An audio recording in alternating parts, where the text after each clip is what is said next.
अस्सलाम वालेकुम नाज़रीन, आप सबका इस्तकबाल है एच न्यूज़ में।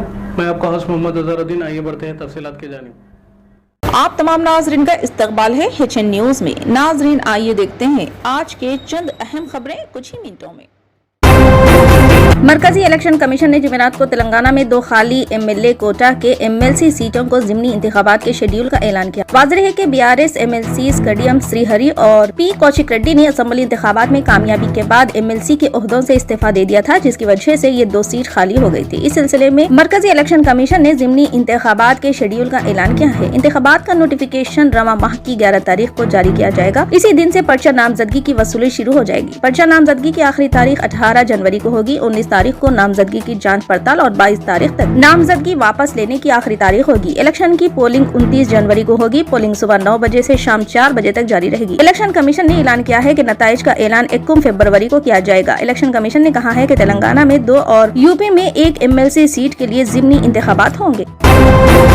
तेलंगाना के चीफ मिनिस्टर रेवंत रेड्डी ने मरकजी वजीर दाखिला अमित शाह से मुलाकात की। मुलाकात बुनियादी तौर पर दोनों रियासतों की तकसीम के मसाइल पर थी। अमित शाह ने वादा किया कि वो जल्द ही दोनों चीफ सेक्रेटरीज को फोन करेंगे और तकसीम के मसाइल पर बात करेंगे। रेवंत रेड्डी ने नारकोटिक ड्रग कंट्रोल ब्यूरो के अजला की बढ़ती हुई तादाद के मुताबिक IPS की तादाद बढ़ाने की अपील की। तेलंगाना की चीफ सेक्रेटरी शांति कुमारी भी चीफ मिनिस्टर के हमरा मौजूद थी। चीफ मिनिस्टर रेवंत रेड्डी और रियासती वजीर आबपाशी उत्तम कुमार रेड्डी ने जल शक्ति के मरकजी वजीर गजेंद्र शेखावत से मुलाकात की। इन्होंने पालमूर रंगारेड्डी लिफ्ट प्रोजेक्ट के लिए माहौलियाती और टेक्निक की मंजूरी देने की अपील की। इन्होंने मुतालिबा किया कि पालमूर रंगारेड्डी को कौमी दर्जा दिया जाए। चीफ मिनिस्टर रेवंत रेड्डी जुमेरात की सुबह हैदराबाद से दिल्ली के लिए रवाना हुए। इस दौरे के तहत उन्होंने मालियात, सेहत, आबपाशी और सनत समेत मुख्तलिफ अमूर पर मरकजी हुकूमत के अहदेदारों से मुलाकात की।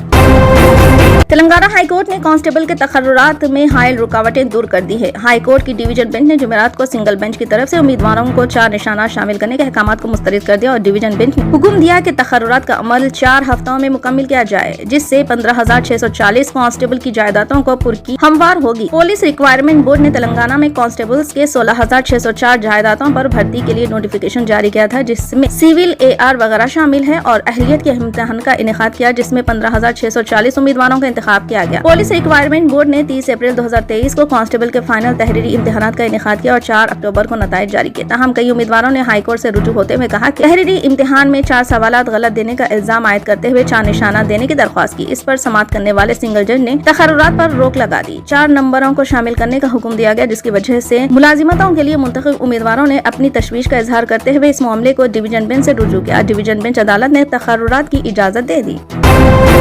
मुसलम बाग और अंबरपेट को जोड़ने वाली दरियाए मूसा पर एक आला सतही पुल की तामीरी काम हुकाम ने शुरू कर दिया। पुल की तखमीना लागत 52 करोड़ है। ये पुल यहाँ के मौजूदा पुल में पानी भरने के मसाइल को दूर करेगा। GHMC कमिश्नर रोनाल्डो, जिन्होंने हाल ही में जयवखो का दौरा किया, अहदेदारों को जंगी बुनियादों पर काम करने का हुक्म दिया। तवक्को है कि तामीर के लिए दरकार जमीन जल्द अज जल्द हासिल कर ली जाएगी।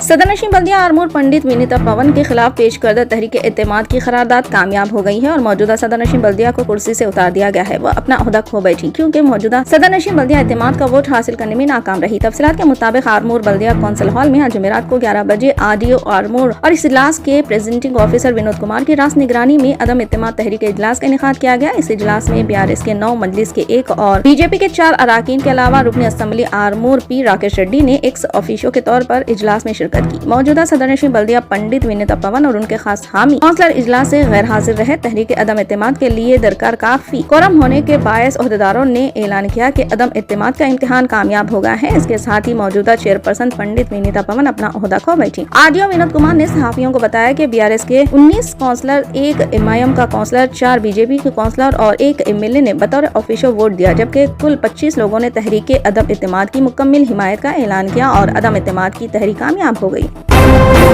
जज की जानिब से अपने हक में फैसला ना सुनाने पर एक मुल्जिम ने उछलकर खातून जज पर हमला कर दिया। ये वाक़या अमेरिका के लॉस वेगास की अदालत में पेश आया। ज़राए के मुताबिक एक शख्स पर हमले के इल्जाम में जज ने मुल्जिम को जेल की सजा सुनाई, जिस पर वो बरहम हो गया और सबकी आंखों के सामने इसने अचानक उछलकर जज की कुर्सी पर कूद गया और हमला कर दिया। वहाँ मौजूद मुहाफिजों ने इसे रोकने की कोशिश की। कोर्ट रूम का यह वीडियो तेजी के साथ सोशल मीडिया पर वायरल हो गया, जिसमें देखा जा सकता है कि मुल्जिम हवा में उछलकर जज की कुर्सी पर कूद गया। खातून जज ने इससे बचने की कोशिश की।